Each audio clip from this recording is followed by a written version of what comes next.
May Day సందర్భంగా గుంటూరు నగరంలోని పౌర సంస్థల ఐక్య వేదిక కనెక్ట్ ఆధ్వర్యంలో ఇండియన్ రెడ్ క్రాస్ సొసైటీ సహకారంతో గుంటూరులోని రెడ్ క్రాస్ బ్లడ్ బ్యాంక్ లో మెగా రక్తదాన శిబిరం నిర్వహించారు. ఈ శిబిరాన్ని గుంటూరు మెడికల్ కళాశాల ప్రిన్సిపల్ డాక్టర్ ఎస్వి సుందరాచారి స్వయంగా రక్తదానం చేసి ప్రారంభించారు. రక్తదానం ద్వారా ఒక యూనిట్ రక్తం ముగ్గురు ప్రాణాలను కాపాడగలదని ఆయన తెలిపారు. ఇండియన్ రెడ్ క్రాస్ రాష్ట్ర చైర్మన్ వైడి రామారావు మాట్లాడుతూ గత ఏడాది రాష్ట్ర వ్యాప్తంగా 1,16,000 యూనిట్ల రక్తాన్ని సేకరించినట్లు వెల్లడించారు. అలాగే తలసేమియా బాధితులకు ఉచితంగా రక్తాన్ని అందిస్తున్నామని తెలిపారు. రాష్ట్రంలో ప్రస్తుతం అవసరమైన రక్త నిల్వలో కేవలం 70% మాత్రమే అందుబాటులో ఉందని, ముఖ్యంగా వేసవిలో రక్త కొరత తీవ్రంగా ఉంటుందని రెడ్ క్రాస్ రాష్ట్ర వైస్ చైర్మన్ పి రామచంద్రరాజు తెలిపారు. యువత ముందుకు వచ్చి రక్తదానం చేయాలని పిలుపునిచ్చారు. ప్రపంచవ్యాప్తంగా ప్రతి 2 సెకన్లకు ఒకరికి రక్తం అవసరమవుతుండగా మన దేశంలో కేవలం 1% మంది మాత్రమే రెగ్యులర్ గా రక్తదానం చేస్తున్నారని నిర్వాహకులు తెలిపారు. ఈ శిబిరంలో మాస్టర్ మైండ్స్ విద్యార్థులు 100 మంది, పౌర సంస్థల నుంచి 25 మంది రక్తదానం చేశారు. మొత్తం 10 పౌర సంస్థలు కలిసి సేవా కార్యక్రమాలను నిర్వహిస్తున్నారు.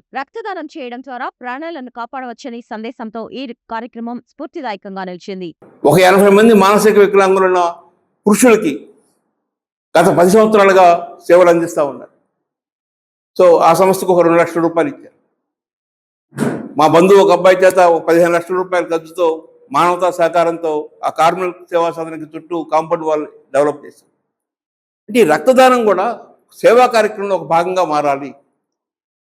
సేవా కార్యక్రమాలు చేసి మంచి పాఠ్యాంశాలు రావాలని కోరుకుంటూ, మీరు చూడండి, రాజకీయ నాయకులు కానీ, అధికార పార్టీ కానీ, ప్రతిపక్ష పార్టీలు కానీ వాళ్ళ నోట్లోంచి రక్తం దానం చేయండి, ఇది చాలా మంచి కార్యక్రమం అని ఒక అడ్వర్టైజ్మెంట్ ఇవ్వటం కానీ. నేను గుంటూరు వైద్య కళాశాల విద్యార్థిని చెప్పుకోవడానికి గర్వపడుతున్నాను. నేను 1981 బ్యాచ్ స్టూడెంట్. అంటే 45 ఏళ్ళ తర్వాత నేను కళాశాలలో ప్రిన్సిపల్ చైర్లో కూర్చోవటం అంటే నాకు అనుభూతిగా ఉంది. ఈరోజు ఈ కార్యక్రమం ఉద్దేశం ఏంటంటే, ఈరోజు మే డే. మే 1 అంటే అందరికీ నానుడి మే డే. మే డే అంటే ఏంటి? ప్రపంచ కార్మిక దినోత్సవం. అంటే శ్రామికులకు మనం సంఘీభావం తెలిపే రోజు ఈరోజు. దాన్ని మే డే అనండి, మే 1 అనండి, కార్మిక దినోత్సవం అనండి, శ్రామిక దినోత్సవం అనండి. ఎందుకంటే మనం వాళ్ళకి ఒక సంఘీభావం, వాళ్ళు శ్రామికులు, వాళ్ళు లేకపోతే మనం లేము. ఆ రోజున మనం ఈ blood bank donation camp conduct చేయటం చాలా సముచితంగా ఉంది. ఎందుకంటే మీ శ్రామికులకు మేమున్నాము, మేము మీకు సంఘీభావం తెలుపుతున్నామని చెప్పడానికి సూచనగా మనం అందరం ఇక్కడ సమావేశం అయ్యాము. అందరం రక్తదానం చేస్తున్నాం. నేను కూడా ముందుగా రక్తదానం ఇచ్చాను. నేను ఇప్పటికీ దాదాపు 10-15 సార్లు రక్తం ఇవ్వటం జరిగింది. దీనిలో కొన్ని అపోహలు ఉన్నాయి. ఎవరైనా 18 సంవత్సరాలు దాటిన వాళ్ళు, 65 సంవత్సరాలు లోపు వాళ్ళు రక్తాన్ని నిర్భయంగా ఇవ్వచ్చు. బీపీ ఉన్నోళ్ళు ఇవ్వచ్చు, షుగర్ ఉన్నోళ్ళు ఇవ్వచ్చు, థైరాయిడ్ ప్రాబ్లం ఉన్నోళ్ళు ఇవ్వచ్చు, provided they are under control.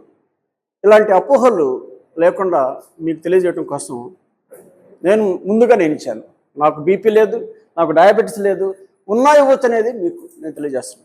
రక్తదానం చేయడం ద్వారా అవసరం ఉన్నటువంటి వాళ్ళకి ఆ యొక్క రక్తాన్ని అందించడానికి చేసేటటువంటి గొప్ప ప్రయత్నానికి నాంది పలికినటువంటి లక్ష్మణ్ రెడ్డి గారిని, ఈ నిర్వహణ చేస్తున్నటువంటి వారిని హృదయపూర్వకంగా అభినందిస్తున్నాను. ఈ రాష్ట్రంలో రెడ్ క్రాస్ బ్లడ్కి సంబంధించి చాలా ముఖ్యమైన పాత్ర పోషిస్తూ ఉంది. గత సంవత్సరంలో 1,16,000 యూనిట్ల రక్తాన్ని ఈ యొక్క 20 బ్లడ్ బ్యాంకులు, రాష్ట్ర వ్యాప్తంగా ఉన్నటువంటి 20 బ్లడ్ బ్యాంకులు అందచేయడం జరిగింది. అందులో ప్రత్యేకంగా ఒక 6,000 యూనిట్లు తలసీమియా వ్యాధిగ్రస్తులైనటువంటి వారికి బ్లడ్ ట్రాన్స్ఫ్యూషన్కి ఉపయోగించడం జరిగింది. అది ఫ్రీగా మనం రెడ్ క్రాస్ నిర్వహించేటటువంటి తలసీమియా కేర్ యూనిట్స్లో ఆ పిల్లలకి మనం ఫ్రీగా బ్లడ్ ట్రాన్స్ఫ్యూషన్ చేయడం జరిగింది.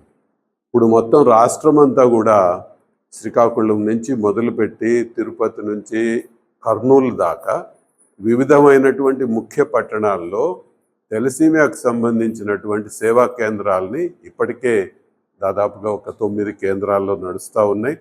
మిగతా చోట్ల కూడా 3-4 చోట్ల మనం ప్రారంభం చేసి ఎవరికైనా సరే తలసీమియా ఉంటే వాళ్ళు రెడ్ క్రాస్ బ్లడ్ సెంటర్కి వెళ్ళి బ్లడ్ని ఉచితంగా ఎక్కించుకునేటటువంటి అవకాశాన్ని మనం కల్పించబోతా ఉన్నాం. ఈ రాష్ట్రంలో తెలసీమియాకు సంబంధించి సేవల్ని అందుకునేటటువంటి ఒక ప్రత్యేకమైనటువంటి స్థానంగా రెడ్ క్రాస్ని తీర్చిదిద్దుతూ ఉన్నాము. దానికి ఈ రోజున మీరు చేస్తున్నటువంటి ఈ రక్తదాన కార్యక్రమం ఎంతగానో ఉపయోగపడతా ఉంది.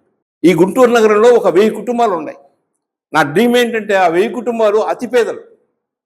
వాళ్ళకి ఇల్లు లేదు, ఓటర్ కార్డు లేదు, ఆధార్ కార్డు లేదు, పిల్లలు స్కూల్కి వెళ్ళడం లేదు, ఇంట్లో ఉన్న టెంట్లో కరెంట్ లేదు, రోజుకు 200-300 రూపాయలు చిత్తుకాయతలు ఏరుకొని సంపాదిస్తూ ఉంటారు. ఈ 1000 కుటుంబాలని కనీసం సంవత్సరం లోపు ఆ అతి పేదరికం నుంచి కనీసం పేదరికం స్థాయికి తీసుకెళ్ళడానికి ఈ సంఘాలన్నీ కలిసి పనిచేస్తాయి. ఈ సంఘాలన్నీ కలిసి కనెక్ట్ అనే ఒక పేరుతో కనెక్ట్ కావటం, పేదవాడికి దాతృత్వం గల సేవా తత్పరుడికి అనుసంధానం చేయటం, అలాంటి ప్రయత్నం చేయాలనుకుంటున్నాం. దాంట్లో భాగంగానే ఈరోజు ఈ కనెక్ట్ కార్యక్రమంలో భాగంగా ఈ పౌర సంస్థలు అన్నీ కలిసి ఈ రక్తదాన శిబిరాన్ని ఏర్పాటు చేయడం జరిగింది. ఎందుకు మనం రక్తదానం ఇంత పెద్ద ఎత్తున చేయాల్సి వస్తుందంటే, ప్రపంచంలో ఎక్కువ కొరత ఉన్న దేశాల్లో, రక్తం ఎక్కువ కొరత ఉన్న దేశాల్లో భారతదేశం ఒకటిగా ఉంది. కనీసం జనాభాలో 1% మంది స్వచ్ఛంద దాతలు ఉంటే ఆ సమాజంలో కొరత ఉండదు. సైప్రస్ లాంటి చిన్న దేశం దాదాపు 6% జనాభా స్వచ్ఛంద దాతలు ఉన్నారు. కానీ మనం 1% లోపే ఉంటున్నాం. మనకున్న డిమాండ్కి మనకున్న సప్లైకి మధ్య చాలా అంతరాయం కొనసాగుతూ ఉంది. ముఖ్యంగా వేసవికాలంలో ఇంకా ఎక్కువ కొనసాగుతూ ఉంది. ప్రపంచంలో 95 దేశాల్లో 100% స్వచ్ఛంద దాతల సహకారంతో రక్తం సేకరిస్తున్నారు.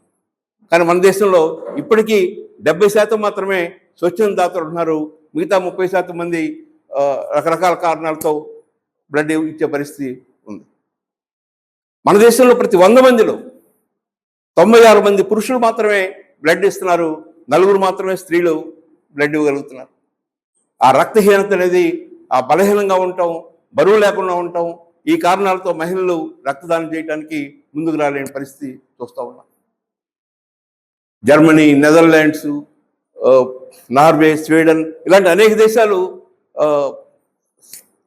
రక్త కొరత అనేది లేకుండా స్వచ్ఛంద దాతల యొక్క సహకారంతో రక్తాన్ని అందించగలుగుతున్నారు. మన సమాజంలో మనతో పాటు స్వాతంత్రం వచ్చి మనతో పాటు అభివృద్ధి అవుతున్న చైనా ఈరోజు మనకన్నా 4-5 రెట్లు ముందుకెళ్ళిపోయింది. రక్తదాతల విషయంలో కూడా దాదాపు 90%, 96% స్వచ్ఛంద రక్తదాతలు అక్కడ రక్తాన్ని అందిస్తూ ఉన్నారు. భారతదేశం చిన్న చిన్న ఇతర దేశాలతో పోల్చుకోనక్కర్లేదు. చైనా లాంటి దేశంతో పోల్చుకుంటే మన అభివృద్ధి కానీ, మన తలసరి ఆదాయం కానీ, మన విద్య కానీ, మన వైద్యం కానీ, ఇలాంటి సేవా కార్యక్రమాలు కానీ, వీటన్నిటిలో కూడా మనం ఆ స్థాయికి ఎదగాలంటే యువతలో మార్పు తీసుకురావాలి.